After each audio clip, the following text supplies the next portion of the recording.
Hello people, I am Special Bruce, and today we're going to be breaking down the game that made Grandmaster Ding Liren, or the second place finisher in the candidates, the Grandmaster. The setting is in the, I'm not going to try that, Chinese Championship 2009. So yeah. Ding Liren is playing white. He's 2458 against Niha. I'm sorry, I do not know how to pronounce his last name. So we're going to call him Ni, who's a 27-24. Well, I'm pretty sure. I know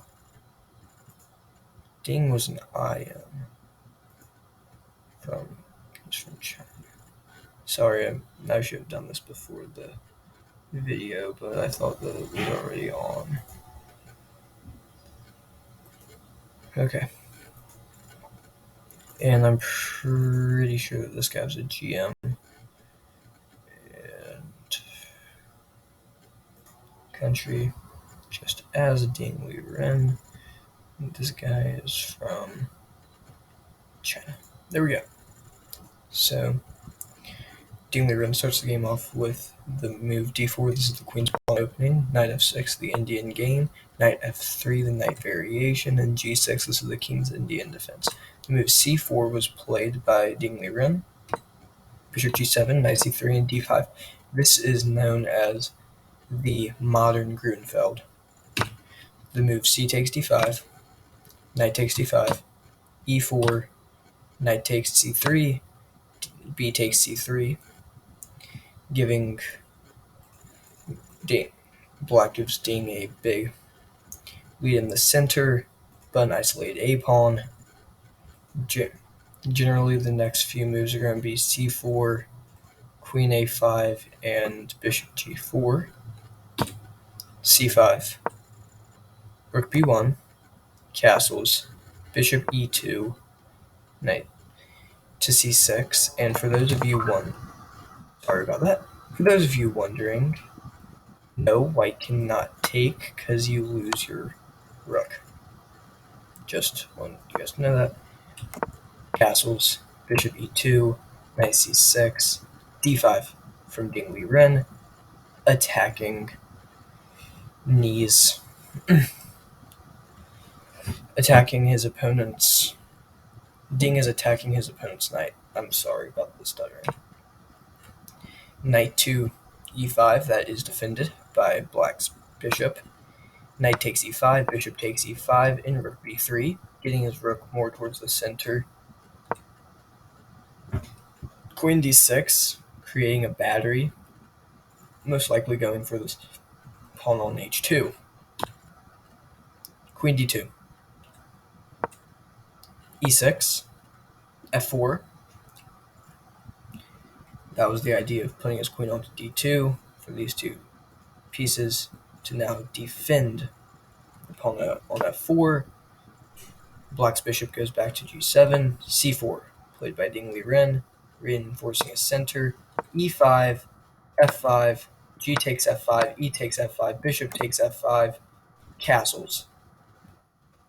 This attacks Black's bishop, so he moves it back to bishop. He moves it back, bishop g6, h4, going for this move h5, h5 played by Black to prevent Ding Liren from playing his pawn to h5. Queen g5, e4, and bishop takes h5, rook a e8, bishop back to e2, and then Black plays this move. Queen back to e7, offering a queen trade. Ding Liren does not accept that and plays the move h5. Bishop to h7 and rook g3. Queen takes g5, bishop takes g5, and bishop to d4 check was played, hitting the king, obviously, so you have to move it. King h2, and then this pin. It's not a pin though because of this move, but instead he decides to play bishop f6, check. Bet. He sacks his rook.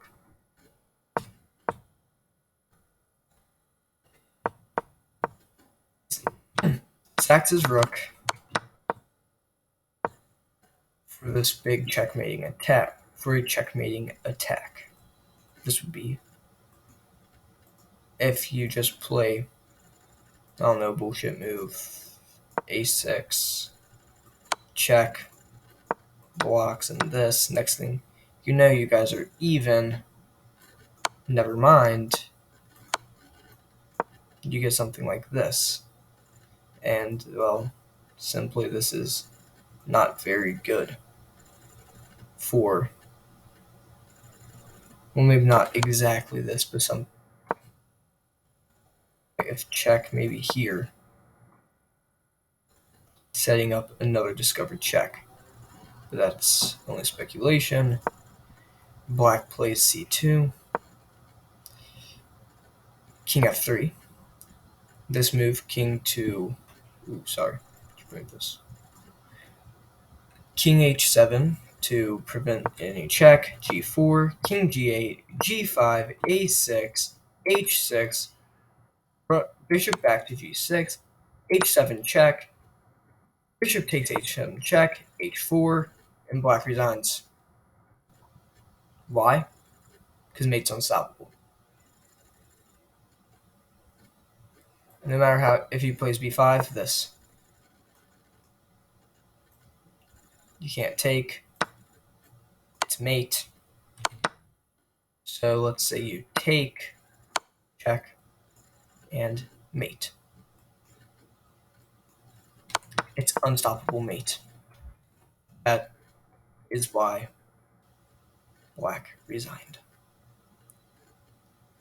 This was a very good game from Ding Liren. And yeah, this game turned Ding Liren from an international master to a grandmaster.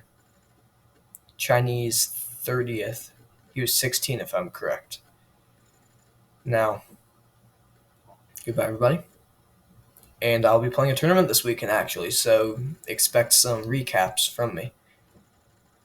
It's just a one-day tournament thing. Goodbye everybody.